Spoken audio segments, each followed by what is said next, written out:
Deus nos dá as nozes, mas não as quebra. Olha que interessante isso.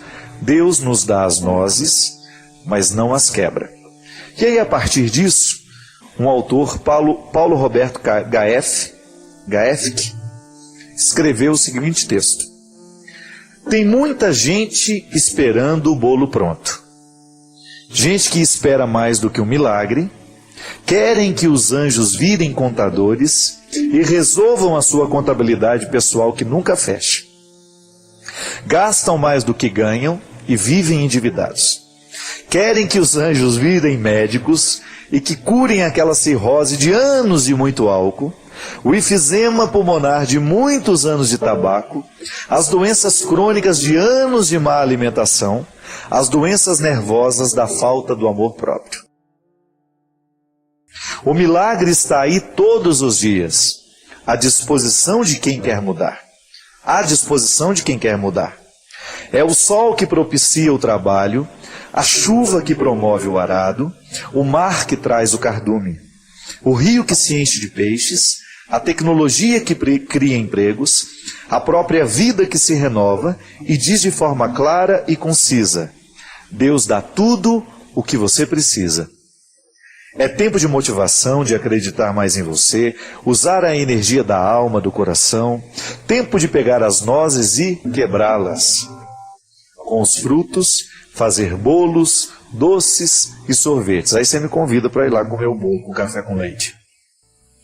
Tantas possibilidades para o milagre se estabelecer, para você ver e sentir a Deus. Aprende então com essa lição.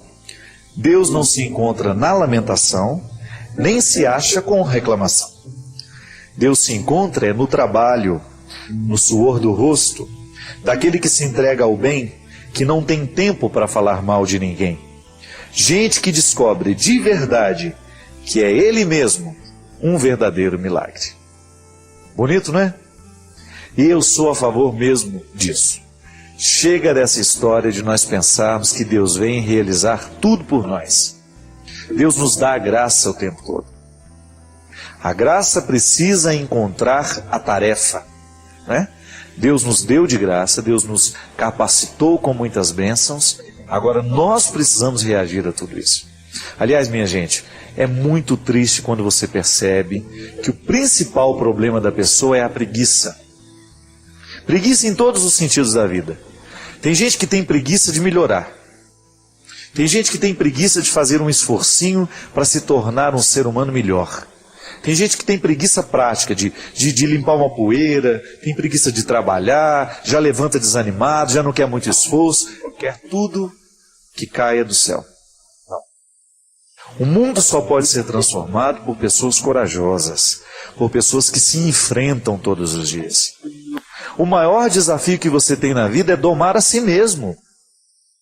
Muitas vezes você perde muito tempo querendo domar o outro, querendo tomar conta da vida do outro, mas o principal objetivo que você tem com a vida é você. O principal lugar a ser domado é você. O principal lugar a ser transformado é você. Eu não estou falando para você sem escutar isso, não é? Então eu também já imediatamente escuto que o principal lugar a ser transformado sou eu, que o primeiro a dar o passo na mudança sou eu, e que preguiça não leva ninguém a nada. Arregaça as mangas, vai estudar, vai trabalhar, vai viver com dignidade. Tenho muito medo quando as pessoas se acomodam na caridade. Tenho muito medo quando as pessoas se acomodam na caridade que recebem e deixam de fazer o esforço para que ela tenha condições de superar aquele momento, para não precisar mais daquela caridade, para que aquela caridade seja dispensada a uma outra pessoa que esteja mais necessitada. A caridade que a gente recebe, eu também, quantas vezes eu já fui ajudado? Em muitos momentos da nossa vida nós precisamos de ajuda em todos os aspectos. Mas aquele momento de ser ajudado é para ser transitório. Nós não temos que ficar a vida inteira depois dependendo. É por isso que a gente não suporta a gente pegajosa. Afetivamente carente, né? O que é o afeto? A carência afetiva. É aquela pessoa que quer o tempo todo a caridade alheia, do ponto de vista afetivo. Veja bem, o amor do outro é importante na nossa vida, mas é você que tem que carregar os seus fardos o tempo todo. Um ou outro amigo para nos ajudar a levar a vida, a levar a existência, mas você tem que dar conta dos seus problemas, das suas dificuldades. Aí, de vez em quando, você divide quando está pesado demais. Mas você não tem o direito de estabelecer-se na preguiça, na acomodação e esperar que o outro venha fazer por você. E religião que ensina que Deus faz tudo está errado. A religião honesta é aquela que nos ensina que a graça de Deus precisa encontrar também o suor do nosso rosto. Uma vez alguém perguntou para o Rui Barbosa, o grande escritor, o grande pensador, qual é o segredo da sua genialidade, Rui? Você estava esperando pensar, recebi uma boa genética, meu pai foi muito inteligente, né? Estou muito capacitado. Não, ele disse assim, o segredo da minha capacidade é que o sol nunca me surpreende na cama. Significa que levantava cedo para dar conta da vida. É claro que a vida mudou, levantar cedo não significa muita coisa mais. Tem gente que trabalha até às 3 da manhã para depois, não tem como levantar cedo, né, Maurício? Esse é o seu caso. Trabalhou essa noite quase toda. Mas o levantar cedo é uma metáfora, isso é, não perco tempo. Estou correndo atrás de tudo que posso. Ainda essa semana a Léo me apresentou, a Léo é a pessoa que é responsável pela minha vida, né? Todas as nossas atividades na Talentos. A Léo me apresentou uma pessoa e eu fiquei muito comovido com a história que eu ouvi daquela pessoa.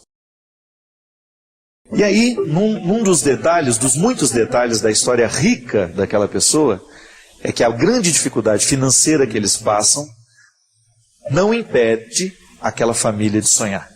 Uma mulher que fez até o 2º grau com muito esforço, com muita luta, uma amante da leitura, e eu achei interessante e bonito que essa pessoa ela não tem dinheiro para comprar os livros. Sabe o que ela faz? Ela vai para a livraria, finge que está vendo os livros, pega lá o livro, lê umas 5, 6 páginas, 10, larga lá. Depois ela volta, pega o mesmo livro, lê mais 5, 10, porque ela não tem o dinheiro para comprar o livro. Mas não é fantástico isso, gente? E aquilo me comoveu tanto que eu vou mandar uma caixa de livro para ela. Me comoveu tanto porque às vezes a pessoa tem o livro dentro de casa, tem o dinheiro, pode comprar e não tem o hábito da leitura. Aquela criatura privada de tantas coisas, materialmente falando, mas ela não está privada do essencial, que é a vontade. A vontade é a maior riqueza que uma pessoa pode ter. Porque sem vontade você pode dar à pessoa faculdade, pode dar a ela uma casa, pode dar um emprego, mas se ela não tem vontade de viver tudo isso, de nada vai valer. De nada adiantará ter tudo isso. De nada adiantará. Agora a pessoa tem a restrição, mas dentro do coração dela, ela tem esse pacto com a vida, ela não desanima, ela faz o seu esforço diário. É por isso que eu não tenho pena de quem se esforça. Tenho pena é de preguiçoso. Com aquele que se esforça eu sou solidário, com preguiçoso não. Ajudar, mas o outro também precisa se ajudar. Ele é a primeira parte, né, para dar certo. Nós não podemos fazer isso. Nós não podemos impedir as pessoas de viverem esse esforço. Que às vezes a gente quer ajudar, mas a gente vai levando o outro no colo, vai assumindo as responsabilidades dele. Não pode. E isso acontece em todas as dimensões da vida, viu? Inclusive na dimensão afetivo-espiritual. Muito cuidado, porque às vezes nós criamos um estado de preguiça espiritual no outro. Ele só passa no meio da sala. Ai, reza pra mim que eu tô precisando. Não tem um tipinho assim?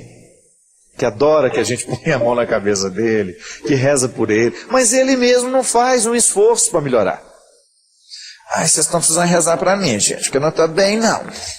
Nesses grupos de oração tem muita gente assim, que vai lá todo dia e desmaia e passa mal. Por quê? Ela quer atenção. Ou então aquele vampiro afetivo, que tem sempre aquela carinha assim. O vampiro afetivo é triste, ele suga o sangue da gente todo. Ele garra na jugular da gente e às vezes você leva tempo para saber que ele era um vampiro espiritual afetivo.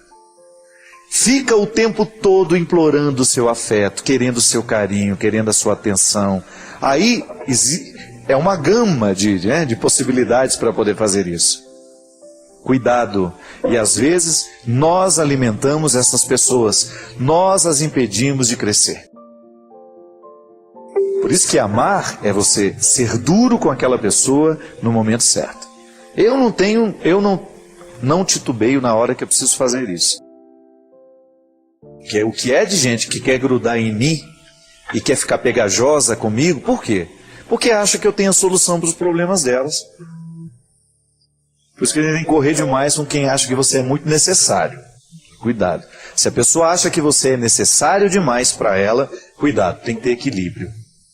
Até na amizade, não é verdade? Até no casamento. Bem, você vai bem. Não sei bem, você quer ir bem. Aí fica aquela coisa, parece que o amor conjugal é muito bonito. O amor conjugal precisa ser vivido o tempo todo nessa partilha, mas as vidas pessoais precisam continuar do mesmo jeito. Você precisa continuar tendo vontade própria, você precisa continuar sendo dona de si, para você poder se doar com mais qualidade para o outro. O amor não é essa coisa grudenta, que muitas vezes sufoca, não pode. Por isso que às vezes uma palavra dura é a melhor expressão de amor para aquela pessoa. Cresça, amadureça, abra os olhos, para com isso. Deixa de ser vampiro. Vá viver a sua vida. Não, eu não tenho a solução para os seus problemas. Agora, quando o outro não quer crescer, ele vai fazer esse joguinho a vida inteira. Ele deixa de fazer com você, começa a fazer com o outro, e ele vai grudando, é igual a lagartixa, né? Gruda onde pode, porque senão cai. Não pode ser assim. A vida precisa passar o tempo todo pela nossa disposição, pela nossa coragem e pela consciência. Eu preciso ter consciência de quais são as minhas limitações, de quais são as minhas possibilidades e agir com responsabilidade com tudo isso.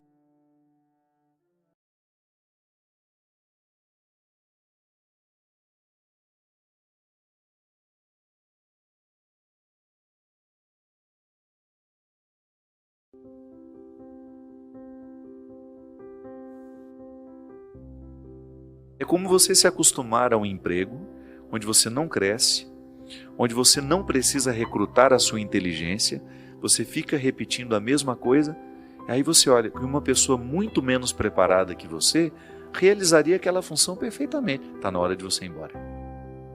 Está na hora de você buscar um outro lugar para você. Sabe por quê? Senão você vai começar a se nivelar por baixo. E essa fatura chega.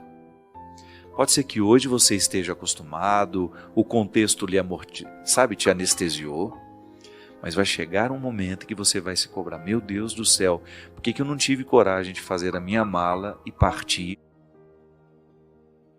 em busca de uma realidade que me exigisse mais? Por que eu não tive coragem de, naquela hora, tomar uma decisão que me causaria um desconforto, porque eu perderia a estabilidade, mas ao mesmo tempo me colocaria num projeto que de fato era para mim? Aí você vai sentir que você vai ser mais exigido do ponto de vista intelectual e naturalmente você vai sentir-se mais confortável do ponto de vista emocional. Quando nós temos a acomodação do processo intelectual, você começa a nutrir silenciosamente uma insatisfação emocional. Você sabe por quê? O ser humano sabe que pode. Você sabe que pode. Hoje, conversando com uma amiga minha, ela estava me dizendo que ela é empresária, ela trabalha não com um grupo muito grande de pessoas, mas ela fala assim, eu sempre tive muita habilidade de mandar os meus funcionários embora. Não é fácil, né? Já mandou alguém embora?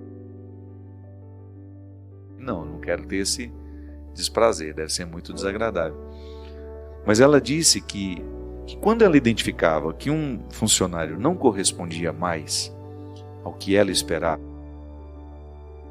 ela certamente teria de enfrentar o dissabor de despedir, ela começava a prestar atenção de maneira especial no que estava desestimulando aquela pessoa. E aí, quando ela chegava para a conversa, ela chegava toda otimista, ela não chegava metendo bronca, não. Ela começava dizendo assim, você tem percebido que você nasceu para muito mais do que aquilo que você faz. E se você não está desempenhando bem o seu papel, não é que você é incapaz, não. É que você não está estimulado. Você pode muito mais. Vá buscar um emprego melhor para você. Vá buscar um lugar onde você vá se exigir um pouco mais como pessoa e que naturalmente vai lhe dar uma satisfação, porque o que nos realiza é quando a gente tem a sensação de que a gente está crescendo. Diz que a pessoa ir embora feliz da vida. É um dom. É um dom de fazer o outro perceber que ele pode ser mais. Você faz isso com os outros? Você estimula as pessoas a serem mais? Ou você aproveita a acomodação para que elas fiquem escravizadas nos seus interesses? Você é capaz de se desafiar a querer mais para você? Ou você se contentou com o pouco que a vida lhe deu? Não estou dizendo que você será ingrato, que você vai jogar tudo fora, não. Eu estou apenas querendo que você olhe para você do mesmo jeito como Jesus nos olha. Aquela palavra dura, eu volto a dizer, aos fariseus e aos escribas, não é para humilhá-los, é para acordá-los. Nenhuma palavra de Jesus é para humilhar alguém, para que aqueles se sentissem piores do que eles realmente eram. Não, a palavra dura é para acordar o que está acomodado. Quanto mais acomodado está, mais dura tem de ser a palavra. Senão a gente não acorda. Você tem escutado? Você tem se percebido para saber se de fato você está no lugar certo?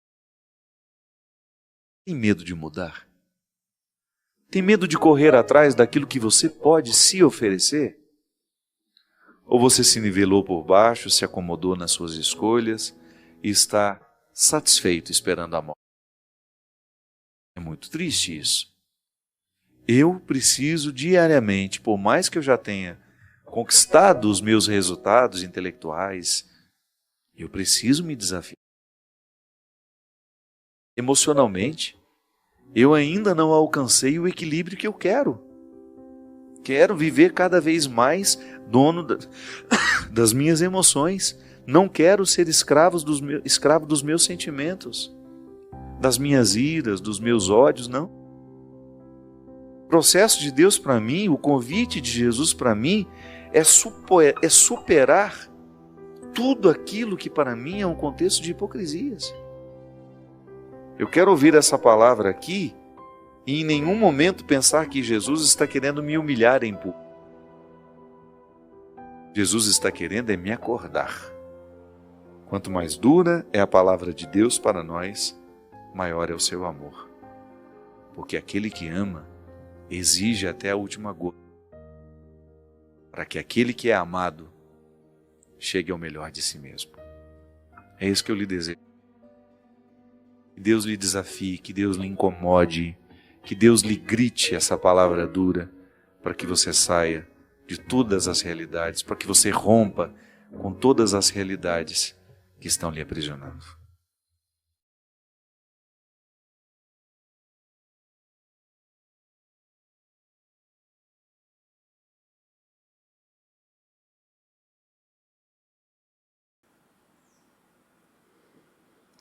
Se você chegou até aqui, você teve foco, presença e interesse. Isso já diferencia você da maioria das pessoas que param no meio do vídeo. Que tal deixar um comentário dizendo o que ficou mais forte para você? Aproveite e dá uma olhadinha nos links da descrição que tem mais conteúdo feito com o mesmo cuidado para você. Valeu, um grande abraço e até o próximo vídeo. Tchau, tchau!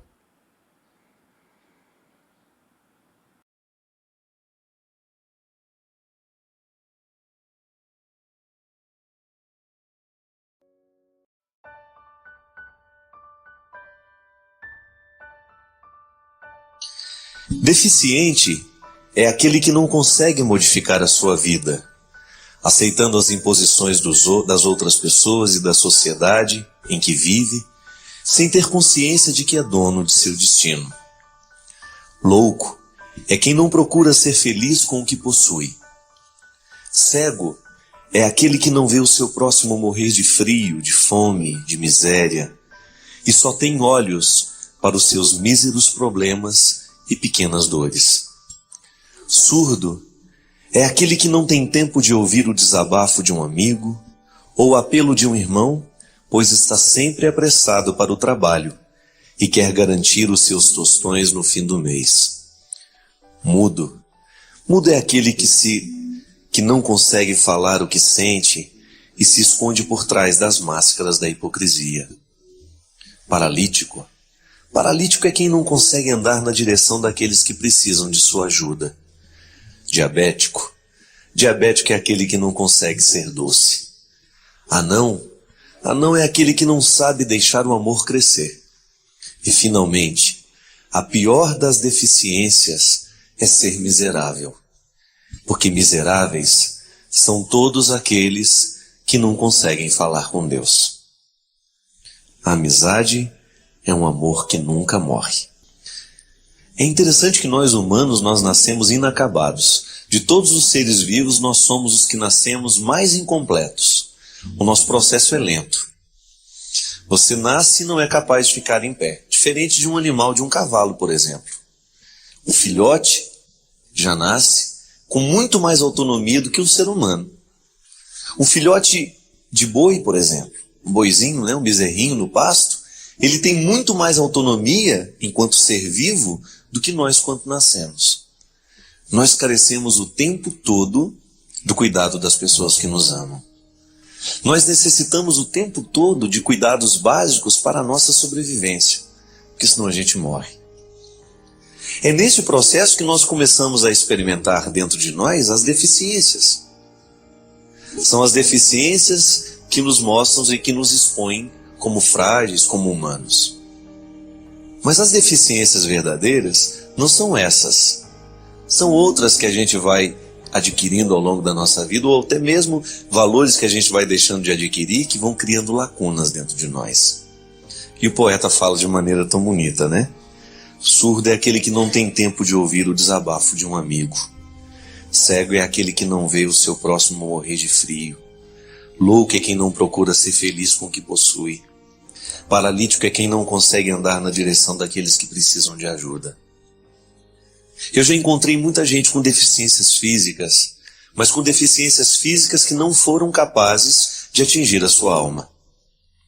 São pessoas que estão vivas, que estão dando um testemunho maravilhoso de vida ali, presos numa cadeira de roda ou até mesmo numa cama. Do contrário, em outras situações contrárias, a gente descobre pessoas em seu estado de saúde com inúmeras deficiências na alma. É a vida e seus contrários. E a gente o tempo todo precisando passar pela experiência de descobrir onde é que estão as nossas deficiências. Eu me recordo que uma vez o Padre Léo testemunhou de maneira muito bonita, assim, num encontro que a gente estava participando com ele em Brusque. Ele estava contando uma história de uma moça deficiente que ele encontrou, que ela tinha defeitos em todo o corpo. Muitos defeitos. E no momento de oração, de agradecimento, diz que ela rezou assim: eu queria agradecer a Deus porque os meus maiores defeitos eu não posso esconder. Os meus maiores defeitos estão todos à mostra. Um jeito interessante, né, de lidar com a deficiência. Um jeito interessante de lidar com a desarmonia do corpo, buscando a harmonia interior. Buscando esta que verdadeiramente faz diferença no mundo. A harmonia interior, esta arquitetura da alma. Por que sofro tanto por alguém que não corresponde ao meu amor? A sua resposta já está na sua pergunta. Você sofre tanto porque a pessoa não corresponde, né? É a coisa mais dura que existe. É um sofrimento terrível, não. A mais dura que existe, não, né? Tem tanta coisa pior que isso, não é? Dor de cotovelo todo mundo já teve um dia. Primeira coisa que a gente precisa tomar cuidado, né? No momento que você tem essas paixões loucas pelos outros, né? Geralmente são paixões impossíveis. O que alimenta este sentimento é justamente a impossibilidade. Quanto mais você acha que é difícil conquistar aquela pessoa, mais seduzida você se sente por ela. Cuidado com isso. Isso não é amor. Isso é vontade de ganhar. Não é vontade de amar. E muitas vezes nós somos muito injustos com a gente e com o outro. É igual roupa na vitrine. Você já viu que a roupa na vitrine é sempre bonita e na hora que você veste você não é daquele jeito que era? Porque o manequim é perfeito, né? Não tem nenhuma gordurinha localizada nele, está tudo em ordem.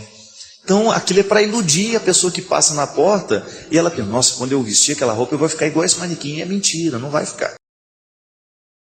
O amor, esse amor impossível, ele é semelhante à roupa na vitrine. Ele sobrevive de você muito imaginar. Quanto mais você imagina que vai ser lindo você estar com aquela pessoa, quanto mais você idealiza o processo de estar com aquela pessoa, maior será o seu sofrimento.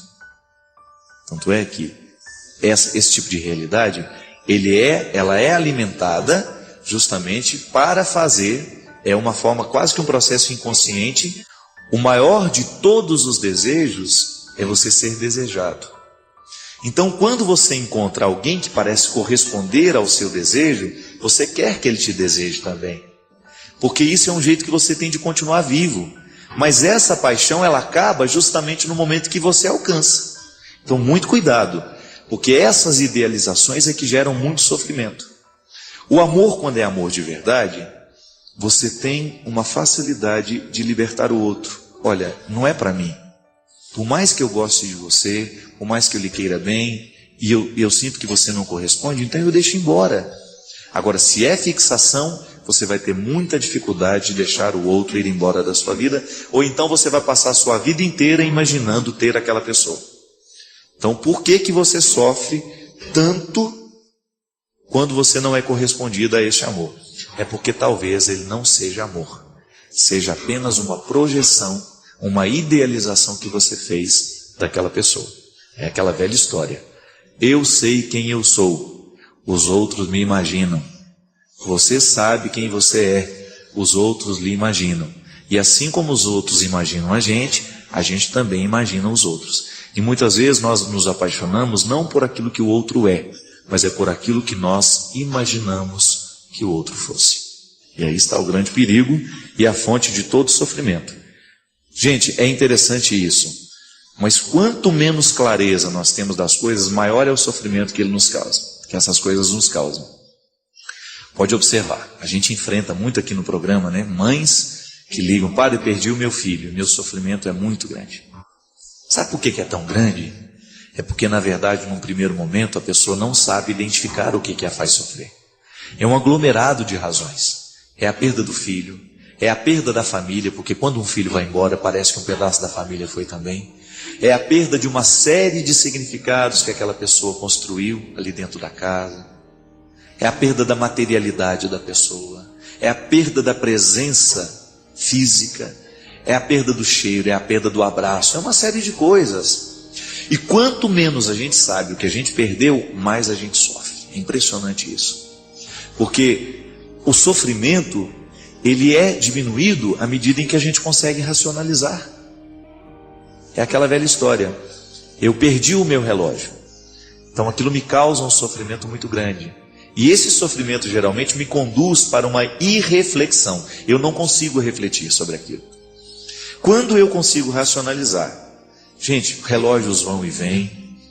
Não é o único relógio do mundo. Eu não sou a única pessoa que perdeu um relógio. Você começa a trazer argumentos que estão diretamente ligados à sua inteligência, e daqui a pouco você coloca aquele relógio no lugar certo dentro de você. Perdi, mas não vou perder muito mais do que já perdi.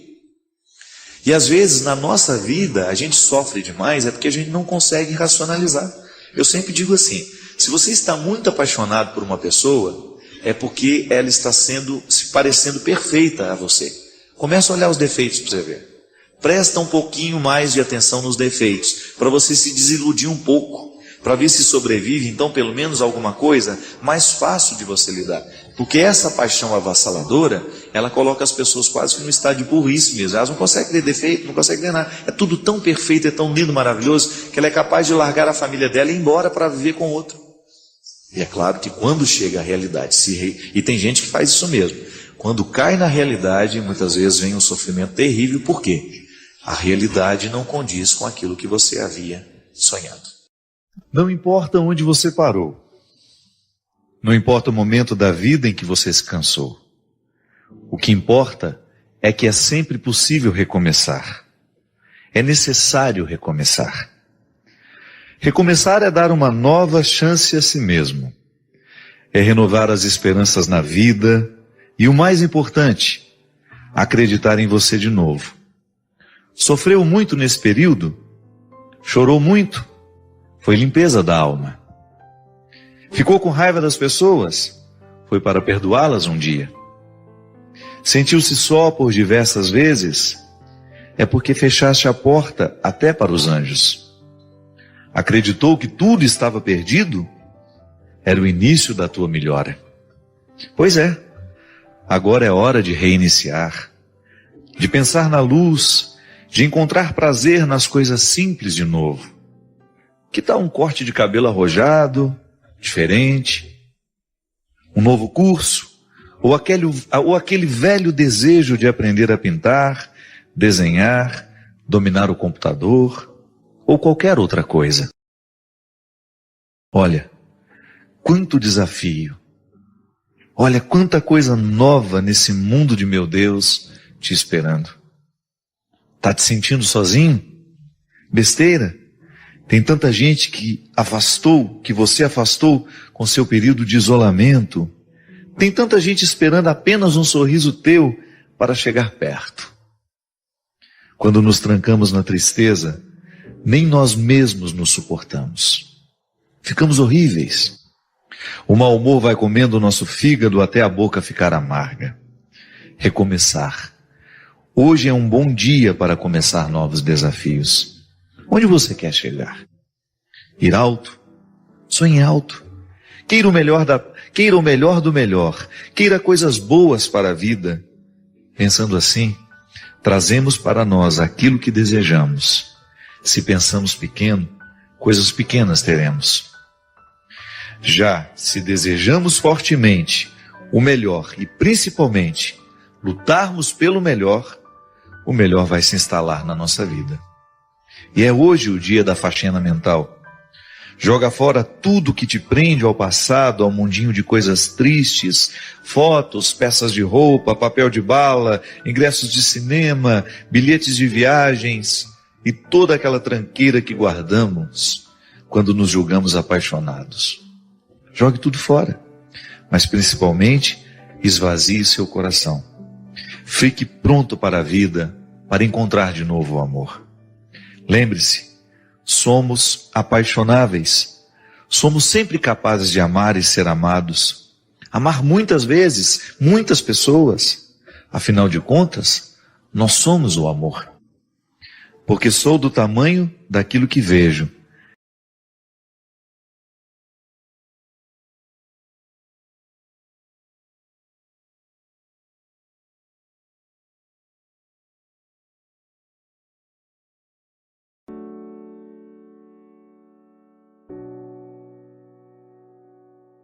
Se a gente for pensar quanto tempo a gente precisa chorar para produzir um sorriso verdadeiro.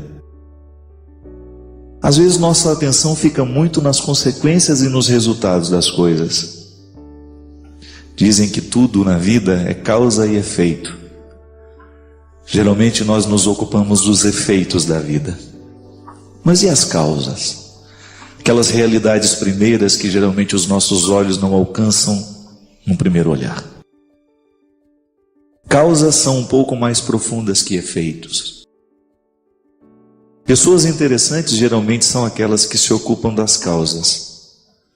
O senso comum, a maioria das pessoas, se ocupa dos efeitos. Mesmo porque as pessoas que transformam a sociedade são aquelas que pensam as causas, são aquelas que trabalham nas causas.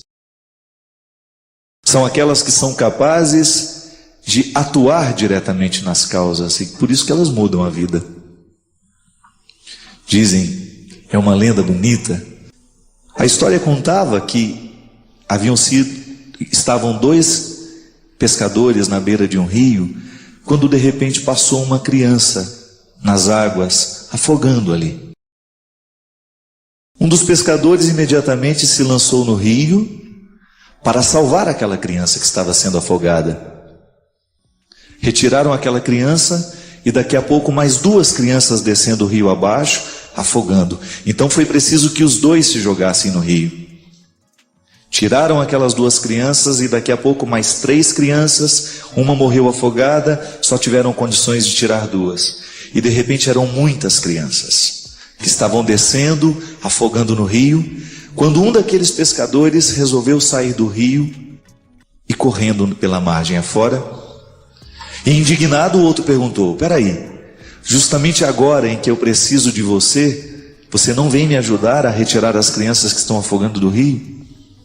Ele disse: não, eu vou em cima para descobrir quem é que está julgando as crianças. Veja bem, qual é o efeito? As crianças que afogam. Qual é a causa? Alguém que joga as crianças no rio. Se a gente cuida somente dos efeitos, é possível que a gente não consiga resolver tudo. Mas se a gente busca aquela sabedoria de chegar nas causas, a gente resolve todos os efeitos. Quantas vezes na vida nós sofremos porque nós estamos nos efeitos da dor? A gente ainda não conseguiu chegar na causa. A gente não buscou a raiz. Eu ando devagar porque eu já andei depressa demais. E hoje trago este sorriso porque eu já chorei demais também. Você que já passou pela dura experiência de sofrer com profundidade e descobriu a causa deste sofrimento, você soube preparar bem o seu sorriso. Eu acho interessante isso. A possibilidade de nós olharmos na vida o contexto das causas, não somente o contexto dos efeitos. Quando a gente observa somente o contexto dos efeitos, nós corremos o risco de ser injustos com as pessoas. Uma pessoa é muito mais que um efeito que eu posso observar. Ela é a mistura de causas que às vezes eu desconheço, mas que pela força do conhecimento, da aproximação, eu posso chegar. Você sabe muito bem disso. Quantas vezes na vida você foi observada, você foi olhada como um efeito e só? Ninguém não estava nem um pouco preocupado com as causas da sua vida, com aquilo que lhe gerava como pessoa. Você foi olhada apenas como um efeito. E efeitos são transitórios, são passageiros, eles mudam. Causas são realidades mais fecundas. O que me fascina em Jesus é a sua capacidade de descobrir as causas, de não só se ocupar dos efeitos. Jesus não estava nem um pouquinho preocupado com os defeitos aparentes, com os efeitos aparentes das pessoas. Jesus estava preocupado era com a causa, com aquilo que ele tinha de mais profundo ali naquele coração diante dele. E por isso todas as pessoas que eram olhadas por Jesus recebiam dele esta coragem de se desafiar, esta coragem de saírem de si, de saírem dessas causas aparentes, desses efeitos aparentes e chegar à raiz das causas. Porque se a gente quiser mudar a nossa vida, não basta a gente se ocupar dos efeitos, a gente precisa ir lá nas causas. E para a gente chegar na causa do defeito, a gente precisa ter muita paciência com a gente. Para a gente chegar na causa do defeito do outro, a gente precisa ter muita paciência com ele. E ninguém prometeu que seria fácil mesmo. Se a gente quiser amar, se a gente quiser levar essa vida a sério, nós teremos que nos debruçar sobre ela todos os dias. Nós teremos que ter a calma para que a gente possa julgar a água no momento certo da planta, para que a gente possa saborear os frutos depois. É o processo humano, minha gente. É o processo divino misturado nessa condição humana maravilhoso. Processo lindo que você vive, que eu vivo também. Quem sabe hoje Deus vai nos dar a graça de que você, através do que vai ser falado aqui, entre no universo das suas causas e não somente a partir dos seus efeitos. Pode ser que você esteja lutando muito com você e nada esteja dando certo, justamente por causa disso, você está lutando somente com seus efeitos. Não. Busque o que há de mais profundo em você. É ali que Deus pode transformar, é ali que Deus quer converter, é ali que Deus quer mudar. Os efeitos, esses serão consequências de uma causa bem resolvida. Dizem que os advogados assumem a nossa causa. Ele vai nos defender diante do tribunal. Ele assumiu a nossa causa. É o mesmo que Jesus faz conosco. O processo redentor de Jesus está aí.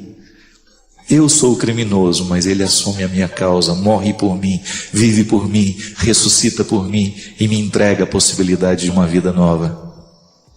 Todos os seus delitos, todos os seus crimes, todos os seus erros, todos os seus defeitos são causas que Deus resolveu assumir por você. E ao assumir a sua causa, Ele lhe motiva a trabalhar dentro do seu coração aí, a você descobrir os excessos, a você trabalhar a sua humanidade para que você se torne um ser humano melhor, mais bonito do que você merece. Você merece ser melhor. As pessoas que estão do seu lado merecem que você seja melhor.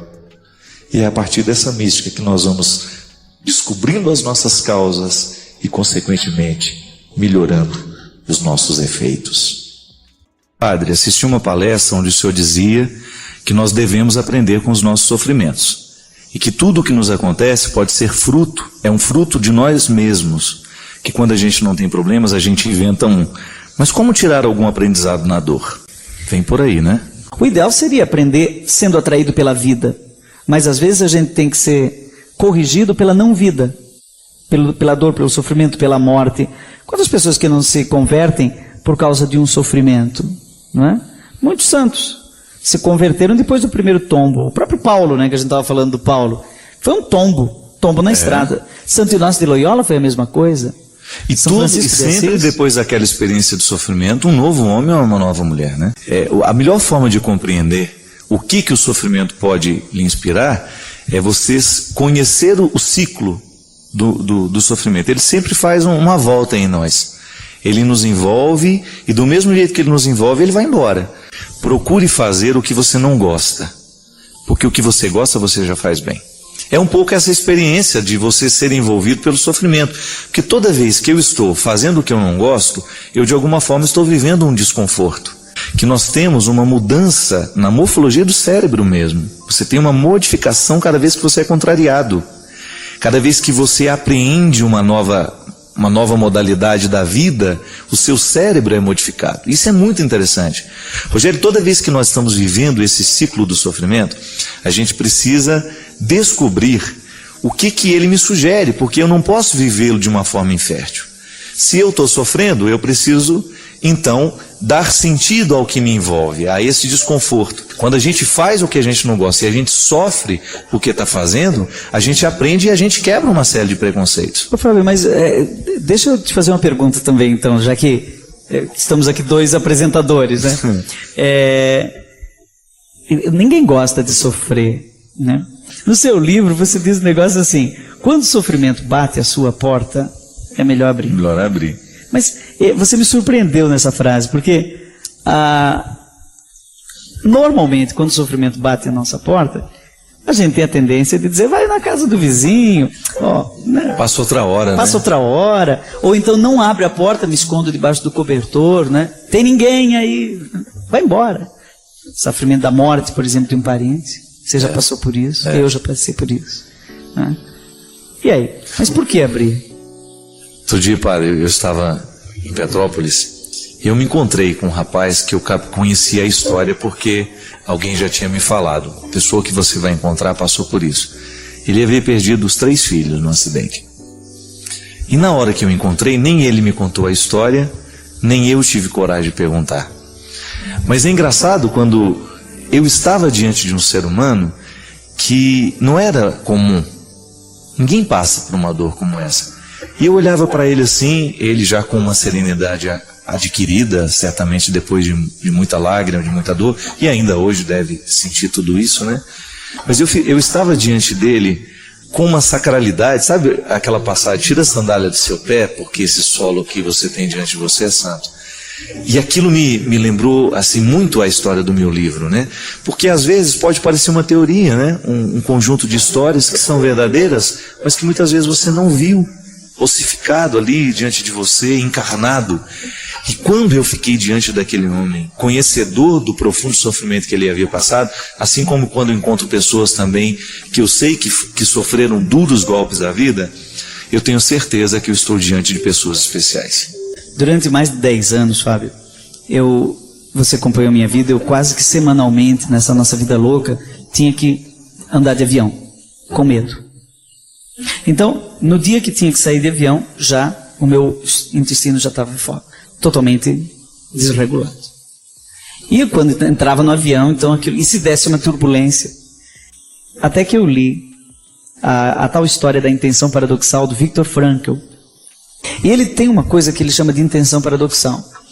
Ele diz o seguinte, que quando você quer o que você não quer, você consegue desejar o que não é desejável, o efeito negativo daquilo desaparece. Como é que ele descobriu isso? Ele descobriu isso no campo de concentração, na Segunda Guerra Mundial. Ele era prisioneiro, porque ele era judeu. Então ele estava lá, e ele descobriu que não eram os mais saudáveis que viviam mais, mas aqueles que conseguiam atribuir sentido à vida. A própria escravidão que a própria escravidão, ao sofrimento, não é? Então aqueles que aceitavam o absurdo, que conseguiam se entregar, acabavam vivendo mais e melhor. E então velhinhos doentes viviam mais do que jovens fortes, né? E a gente vê isso hoje em dia também. Pessoas idosas, com muito bom humor, que aceitam a vida como ela é vivem muito mais, né? E às vezes doentes, administrando suas doenças, vivem mais. Então o que acontece? Se você aceita o sofrimento, se você abre a porta, você desarma o sofrimento. Tira o poder que ele tem de nos destruir. Por isso que estou lançando um disco novo, que tem uma canção que chama Entrega para Jesus. Eu sempre, como teólogo, sempre achei isso muito complicado. Quando eu vou num hospital dizer para a pessoa, olha, entrega para Jesus. Hoje eu entendo que a oração de entrega, né, de colocar tudo nas mãos de Deus, é uma oração profundamente psicológica, que a pessoa quer o que não quer e aquilo tudo começa a fazer sentido. Agora eu vou dar um exemplo que você vai entender. O que é a intenção paradoxal? Quando a gente quer lembrar o nome de alguém e não lembra, quanto mais você quiser lembrar, menos você consegue lembrar. Agora, se você consegue renunciar ao desejo de lembrar, logo, o nome é esse. Quanto mais você deseja, você se apega àquele desejo, você sabe, Fábio. Quanto mais você quiser o sucesso, menos ele virá. Agora, é só você dizer assim, não quero mais o sucesso, eu quero mais uma casinha branca na varanda, num quintal, uma janela e uma viola para cantar. Mais gente vai te procurar. Agora, peça aplauso que ninguém dá. Então isso se chama intenção paradoxal. Acho que por isso tem que abrir a porta mesmo. Tem.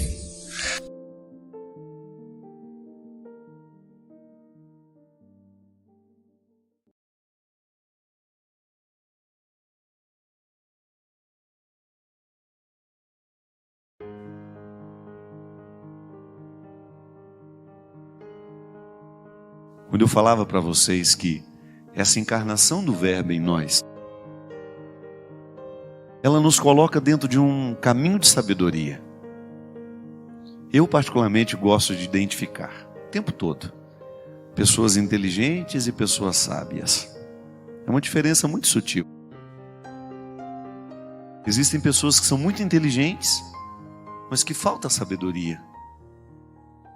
E existem pessoas que nem são tão inteligentes assim e que são tão sábias.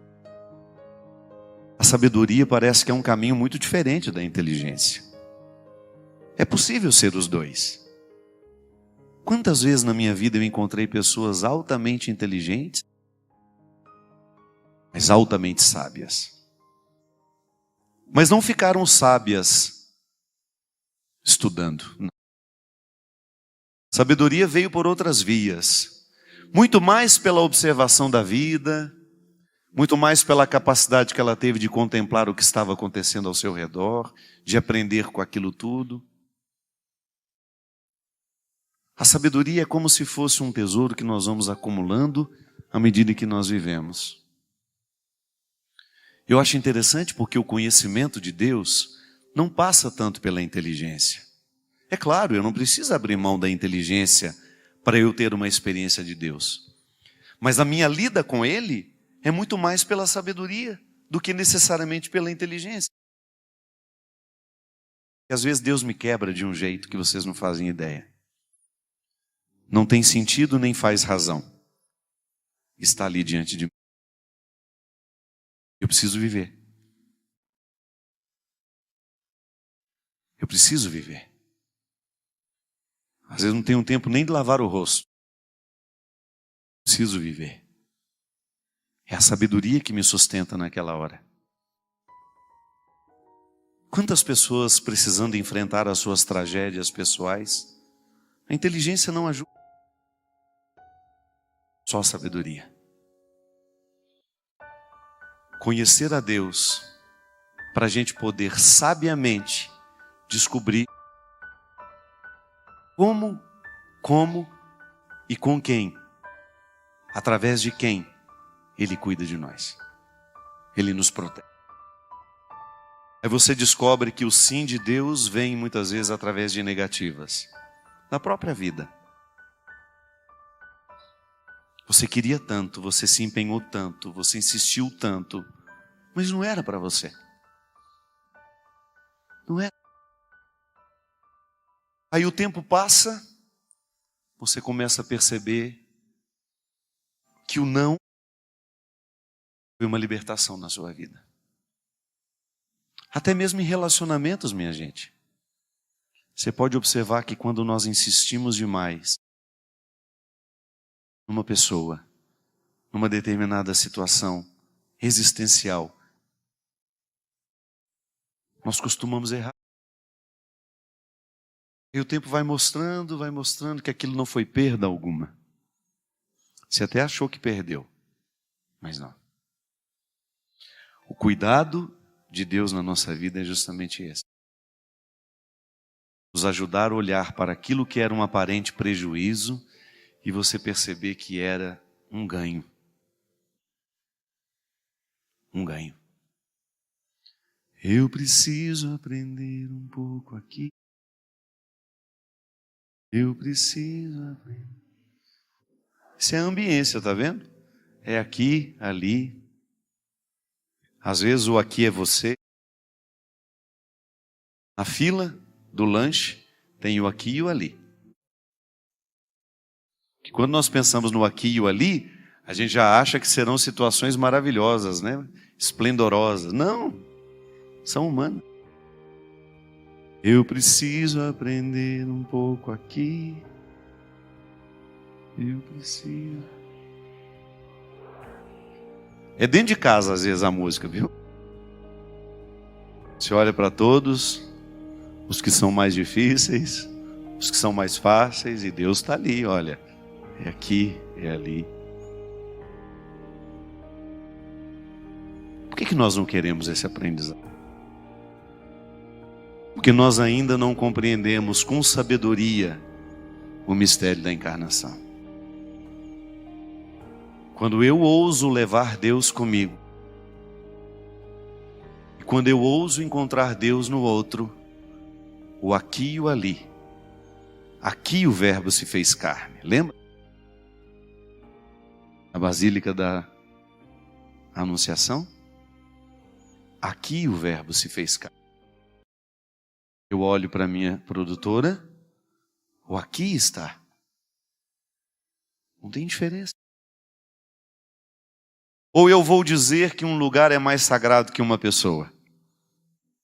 Então eu não entendi o significado do Natal. O meu aqui é você.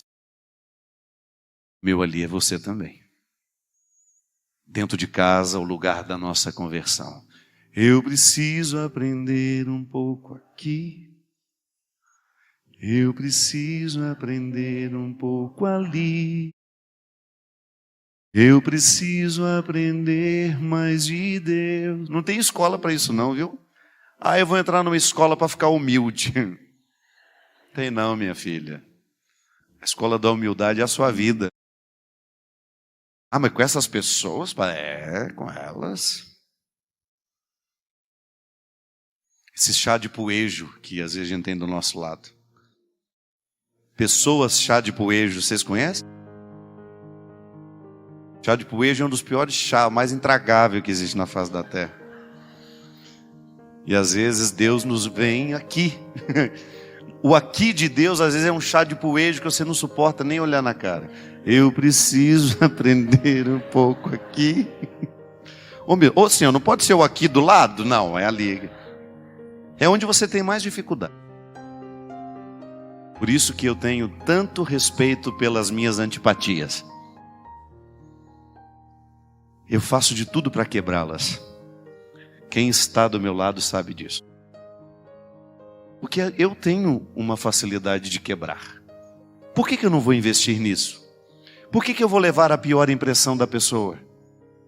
Pode ser que Deus tenha me levado àquele lugar para encontrar aquela pessoa. Às vezes eu saía de casa achando que Deus tinha me levado para evangelizar aquele monte de gente na praça. Uma vez me aconteceu um fato que eu nunca mais me esqueço. Eu fui no interior do Paraná, que eu tinha que viajar 3 horas para chegar até Curitiba para pegar o avião. Tinha feito um show na praça, lindo. Me lembro, era uma festa de aniversário da cidade. Aquela praça lotada. Quando terminou, eu fui ao hotel, tomei um banho. Naquela época eu nem viajava com assessores, viajava sozinho.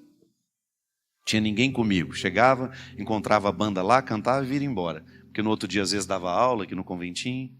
Uma vida corrida. Entrei no hotel, tomei banho. Feliz da vida, jantei. Falei assim, agora eu vou dormir umas 3 horas até chegar em Curitiba, né? No outro dia, cedinho, amanhecendo, pegar o voo, vamos embora. Missão cumprida, eu pensei. Tomando aquele banho com aquela sensação de missão cumprida. Aí tudo bem. Entrei dentro do carro que me levaria. Eu me acomodei no banco de trás, né? Já tirei o sapato, estiquei, pus uma bolsa que eu tinha para encostar a cabeça. Aí deitei, o rapaz só virou e falou assim, ô Padre Fábio. Eu falei, vai perguntar alguma coisa referente à viagem, né? Quer que vai correndo, quer que vai devagar? Eu não estou nem acreditando que eu vou levar o senhor. Quando a pessoa já fala assim, já dá aquele frio na espinha que vai subindo. Padre, o meu sonho era contar a minha história para o senhor. Sagrada família, eu não mereço isso não. Porque quando a pessoa fala que precisa contar a história para você, eu já imagino que ela vai levar uns 30 dias. É mesmo, rapaz? E aí, minha gente, me subiu uma antipatia. Uma vontade de reivindicar o meu direito, sabe? Pelo amor de Deus, eu acabei de cumprir a minha missão. Aí, minha gente, sem que eu desse a ele permissão, ele começou. E os 5 primeiros minutos eu ficava ali, eu vou parar ele no meio. Eu não sou obrigado. Quando de repente, como se estivesse deitado ao meu lado, o mestre que eu tanto admiro, que não pode ser teórico em mim, como se ele dissesse para mim, escuta, desarme-se, escute. E esse rapaz começou a contar uma história, gente, tão triste, tão triste. Aí eu sentei, comecei a prestar atenção nele. E ele dirigindo, contando a história, as lágrimas descendo calmamente pelo rosto, até o momento em que ele começou a dizer da minha participação naquela história. Onde foi que Deus me enfiou na ambiência da vida cristã dele? Um moço que estava perdido nas drogas, que já não tinha mais o significado da vida, já estava perdendo toda a família dele, a esposa e os 2 filhos, por causa da cocaína. E uma vez ele assistindo uma pregação aqui, não sei qual foi mais, como se Deus tivesse entrado na casa dele, criado uma ambiência para a conversão dele. Não fui eu que converti aquele rapaz. Eu apenas despertei aquele rapaz do sono, da letargia em que ele estava. Para finalizar a história aqui, ele terminou de me contar a história quando nós estávamos chegando em Curitiba. Nós chegamos no aeroporto. Ele abriu a porta do quarto, do carro, me abraçou, me agradeceu por ter escutado. E eu muito emocionado com tudo aquilo que tinha ouvido. Meu filho, quem agradece sou eu. Quem agradece. Eu nunca mais vi esse rapaz. Eu me lembro que quando eu peguei a minha bolsa, quando eu me encaminhei para o é que eu identifiquei qual era a missão que Deus tinha me dado naquele dia. Não era o show, não era a praça, era o rapaz. Ele era o meu ali. Mas se eu não presto atenção, eu não vejo.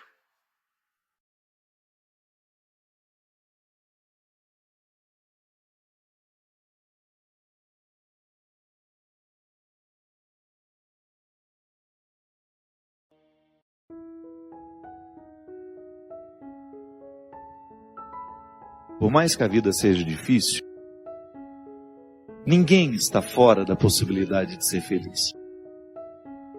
Apesar de todos os problemas que tem, de todos os limites que precisa enfrentar, faz parte da nossa condição humana. Ninguém tem vida perfeita. Gente, quando nós começamos a compreender a felicidade como um projeto possível, quando a gente deixa de idealizar essa felicidade, eu vou ser feliz quando isso for assim, quando fulano de tal, quando meu marido for perfeito, quando a minha esposa for perfeita, não vai nunca. As pessoas não serão perfeitas. Agora você pode buscar uma harmonia interior que vai lhe dar condições de lidar um pouco melhor com a imperfeição do outro e até, minha gente, lidar com ela de maneira mais responsável. Porque às vezes nós fazemos a manutenção do erro. Às vezes somos nós os responsáveis pela não mudança do outro. Muitas vezes sou eu o responsável por aquilo que não é transformado no outro. Minha gente, toda vez que Jesus nos coloca diante de uma realidade que precisa ser transformada, o primeiro a ser beneficiado somos nós. Que às vezes a gente fica interpretando, que Deus egoísta é esse, que fica querendo que eu seja como Ele quer que eu seja. Não. É que a consciência de Deus sobre o que eu posso ser é muito mais iluminada do que a minha. E o seu querer para mim é que eu esgote essas possibilidades ao máximo. Eu preciso elevar a categoria máxima as minhas possibilidades, porque Deus sabe que eu posso. Ele sabe quais são os meus talentos, Ele sabe quais são as minhas possibilidades, as minhas aptidões. Mas eu posso correr o risco de morrer sem ter descoberto, porque não cravei as unhas na matéria-prima da minha realidade. Não cravei as unhas para poder arrancar todos os excessos que tantas vezes me afastam daquilo que eu posso ser. E muitas vezes me limito a ser um ser amargurado, mais ou menos, derrubado, porque não faço o enfrentamento para eu ser quem eu posso ser. Nós somos a luta, nós somos a estrada. Eu vou me transformando, eu vou agregando na minha experiência tudo aquilo que eu vou recolhendo pela estrada. É isso que vai me tornando mais feliz, minha gente. E eu gosto particularmente de usar muito mais o termo realizado do que feliz. Eu preciso me realizar como pessoa. Eu acho que a palavra realização, ela inspira um pouco mais do que felicidade. Eu ser um homem realizado, mesmo tendo problemas. Estou no lugar certo, fazendo a coisa certa. Por isso vou dormir bem. Por isso vou estar satisfeito com as lutas que eu preciso enfrentar. Porque dificuldade todo mundo tem. Não é no seu trabalho que tem dificuldade, mas não. Você pode até num primeiro momento se iludir achando que você tem mais problemas do que eu. Cada um tem a sua quantia. E se a gente for ter a honestidade de contar, nós vamos descobrir que nós temos problemas muito parecidos. Agora, você precisa enfrentar os seus problemas. Eu não posso enfrentá-los por você. Eu preciso enfrentar os meus problemas. Eu tenho lá, na estrutura da minha vida, os problemas que são próprios da minha vida. Que são próprios do meu ser. Da estrutura que me cerca. E preciso administrar diariamente tudo isso para que eu tenha o direito de extrair a satisfação de ser quem eu sou. Um médico, por exemplo, ele tem os problemas que são próprios da profissão dele. E ele consegue ser feliz mesmo tendo todas as dificuldades ali. Por quê? Porque ele enfia as unhas na realidade e vai lá buscar o motivo da sua satisfação. A satisfação é um diamante que nós vamos encontrar todo dia, no meio dos cascalhos. Porque se você resolve prestar atenção naquilo que deu errado, você vai se distrair com os cascalhos e você nunca vai chegar ao diamante da realidade. Quantas coisas dão errada todo dia? Se você escolhe ficar nela, você vai ficando aborrecido com o tempo, amargurado. Se você não é capaz de ver o lado bom da vida, você vai ficar sempre lá, aquela pessoa cabisbaixa, desinteressada e desinteressante também. Que é muito ruim a gente ficar próximo de uma pessoa assim. Que não encontra motivos para a sua alegria. Que fica sempre pedindo o diamante do outro que não encontrou o seu. Não é justo com o outro. Não é justo com você. Você tem o dom de garimpar esse diamante em você. Não queira recolher o diamante que o outro alcançou. É seu, é sua luta. E outra, você pode até se iludir, o diamante que ele alcançou vai me trazer alegria. Não traz, não. O diamante da realidade só tem brilho aos olhos de quem o de fato produziu. Quem de fato o produziu. Eu preciso produzir na estrutura da minha realidade um diamante por dia. Porque é com esse diamante na mão que eu encerro o dia. É com ele que eu enfrento a noite. E é com ele que eu recebo o dia de amanhã. Só que amanhã ele não serve mais. O diamante de hoje brilhou hoje. O diamante de hoje me enriqueceu hoje. Amanhã eu tenho que começar a luta toda de novo. Porque ele não sobrevive à luz do dia amanhã. Serviu para hoje. Amanhã a realidade será outra. Os problemas serão outros, as alegrias serão outras, os desafios serão outros, e eu preciso lá enfiar a unha nessa realidade e extrair o diamante do dia. Não é assim que você precisa fazer lá no seu trabalho todos os dias? Se você insistir em ficar com a cara amanhecida, não vai conseguir nada. Se você chegar no seu trabalho amanhã, do mesmo jeito que chegou hoje, não espere muito de você.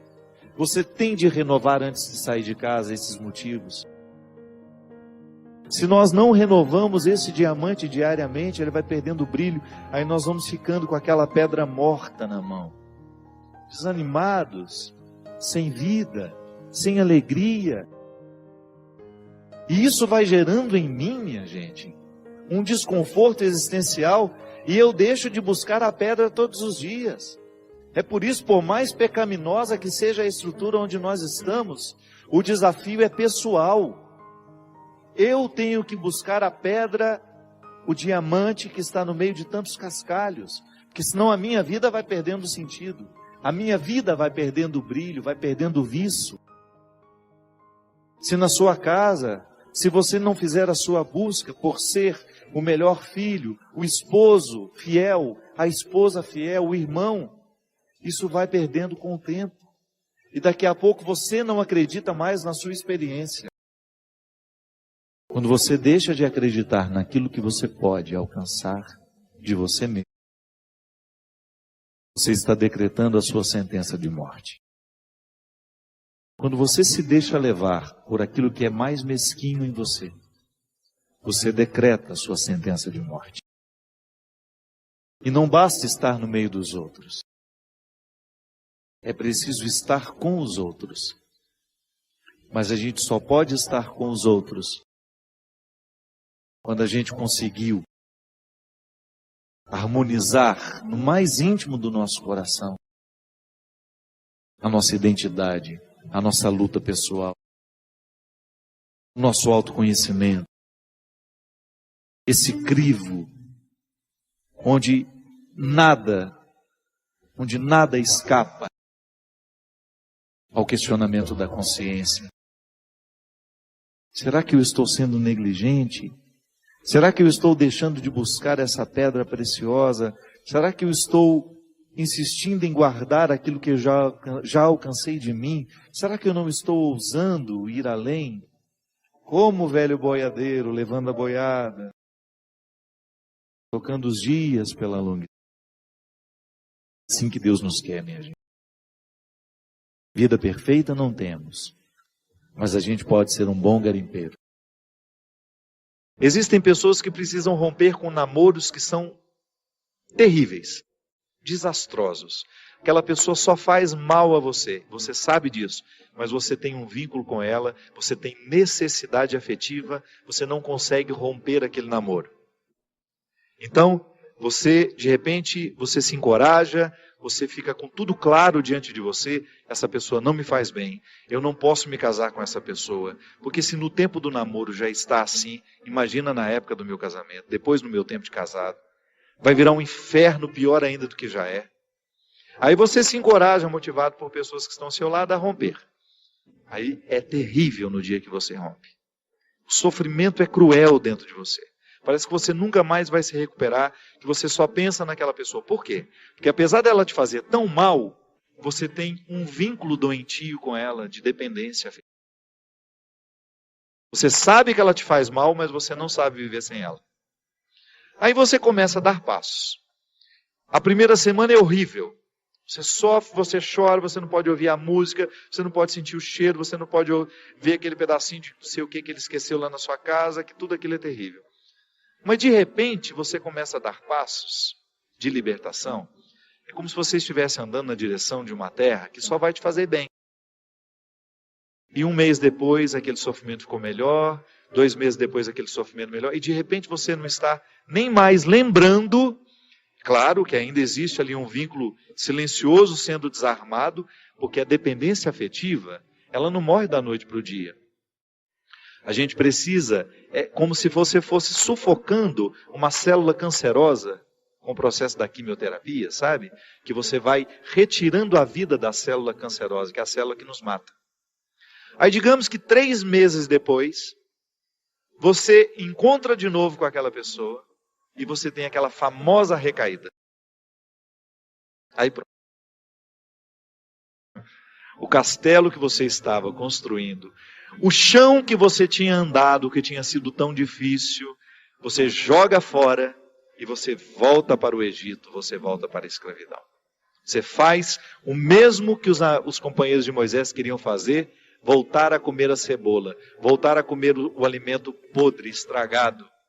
Aí você reata aquele relacionamento, porque ele é doentio e você não cuidou da devida distância que você deveria manter. Porque quando você tem essa dependência afetiva, você tem que estabelecer a distância, porque senão você não se cura. Você tem que parar de querer saber da vida daquela pessoa, porque senão você não se cura. Você precisa parar de ficar fuçando o Facebook dela, porque senão você não se cura. Você precisa parar de ficar investigando a vida. Onde que ela foi? O que ela está? Você tem que cessar todos os pontos que podem lhe fazer querer voltar para o Egito.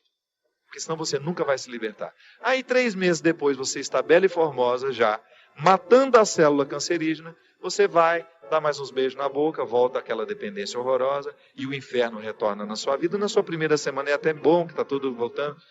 Daqui a pouco, minha filha, você está num inferno pior do que você estava 3 meses atrás. É assim. Quando a gente não sabe viver o desconforto que nos edifica, a gente se boicota o tempo todo. É como parar de beber, é como parar de fumar. Você fica sem fumar 1 ano e você comemora porque você parou de jogar aquela toxina cancerígena no seu organismo e de repente você vai lá e acende um cigarro de bobeira E aquele vício volta como se fosse um monstro capaz de te comer inteiro. Pronto. Todo aquele sacrifício que você fez dos primeiros dias sem fumar vão para o saco. Por quê? Todo aquele sacrifício vai para o saco. Por quê? Porque você não foi capaz de viver o desconforto de renunciar. Minha gente, é impressionante como essa mão de Deus nos auxilia assim, nos fazendo conscientes do que nós precisamos romper na nossa vida. São situações que a gente precisa estabelecer limites para elas, porque senão a gente não vai ser curado nunca. A gente vai ficar eternamente doente na fila dos necessitados, chorando e mendigando um pãozinho de bondade do outro, um pãozinho de afeto do outro. Pelo amor de Deus, nós não fomos feitos para isso. Nós não fomos feitos para ficar arrastando dependentes afetivamente dos outros. A gente foi feito para amar. E o amor só tem sentido na nossa vida se for para nos edificar, se for para nos ajudar a atravessar o desconforto do deserto. Caso contrário, ele não faz sentido. Esse pseudo-amor, esse falso amor que às vezes a gente diz sentir um pelo outro, que não nos ajuda nos desconfortos do deserto. Eu preciso viver os meus desertos, você precisa viver os seus. E os verdadeiros amigos são aqueles que reconhecem os desertos que o outro precisa passar e fala, isso mesmo. Vamos passar por esse deserto porque você precisa dele. Agora, a Poliana, ela quer aquela vida feliz, ordenada. Lembra daquela personagem? A Poliana, onde tudo era o jogo do contente, né? Para com isso.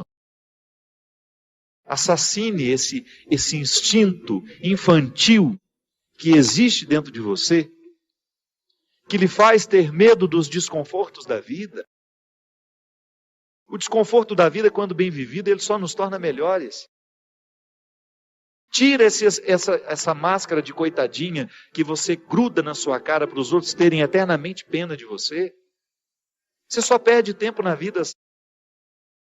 Que bobagem. Deus nos segura na nossa mão, é para a gente ter condições de atravessar esse deserto. Não é para ficar recaindo eternamente e voltar a comer as cebolas do Egito, porque a gente teve dó de nós, porque a gente teve dó do outro. A caminhada é para frente que se vai. E chega um momento, quando Moisés chega diante de Deus e fala, agora você resolve essa situação, porque eu não sei mais o que fazer. Já construíram um bezerro de ouro no meio do caminho, já arrumaram confusão, já estão adorando até outras situações, então nem lembrando que o Senhor existe. Eles só não voltam porque está longe demais. Mas retornam de outra maneira, não retornam na geografia. Sabe? Eles não voltam geograficamente porque estava longe já do Egito. Eles morreriam no meio do caminho. Mas não voltavam geograficamente, mas voltavam afetivamente. E às vezes a gente já ultrapassou o território da nossa escravidão físico. Eu já saí da cadeia, mas a cadeia não saiu de mim. É assim que funciona. Eu já dei os passos na direção da minha liberdade, mas eu não fiz a conquista da minha liberdade. Eu não decretei a conquista da minha liberdade. Então eu fico afetivamente preso ao meu passado, lamentando as cebolas do Egito, lamentando o namoro que terminou, a situação que foi terminada, a amizade que foi traída. Sempre que eu me encorajo a vencer os mares que me desafiam, eu estou exercendo o cuidado de Deus na minha vida. Sempre que eu me encorajo a colocar o pé no mar que me ameaça, eu estou cumprindo a parte da promessa de que Ele estará sempre ao meu lado. Você faz a mesma coisa. Sempre que você desafia os seus mares, sempre que você enfrenta os seus desconfortos, quando você não tem medo do desconforto que lhe chega, quando você olha para ele de frente, você fala, e agora? O que é que nós vamos fazer a partir desse momento? O que você me traz de bom? O que você está me desafiando? Eu vou aqui recrutar as minhas melhores partes, porque só isso me interessa. Se o desconforto me chega, eu preciso atravessar esse deserto para saber, para poder alcançar essa parte da terra prometida que me espera. É assim que funciona. Não há uma fórmula mágica para a vida. Ainda que a gente não acreditasse em Deus, nós teríamos de viver os desconfortos que nos fazem crescer. Ainda quem não crê em Deus precisa enfrentar os desconfortos de sua história, de sua existência. Agora é claro que quando a gente acredita em Deus, quando nós acreditamos de que existe alguém superior a nós, nos capacitando para a gente fazer a travessia, um conforto a mais nos é oferecido. Por isso, baseados na experiência deste conforto que eu já fiz, que você já fez, em muitos momentos, quando essa mão de Deus cuidou de nós, e a gente dá continuidade ao processo de caminhada, de enfrentamento. É enfrentamento, a palavra é essa. Se a gente não vive os enfrentamentos diários dos nossos desertos, dos nossos conflitos, dos nossos medos, a gente nunca vai chegar ao conhecimento da terra que Ele nos preparou.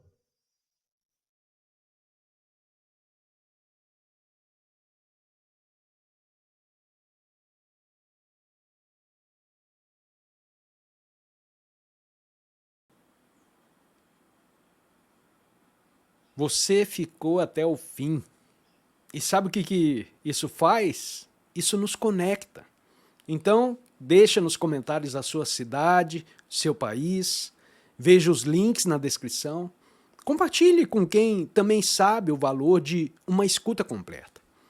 Valeu, um grande abraço a todos e até o próximo vídeo. Tchau, tchau!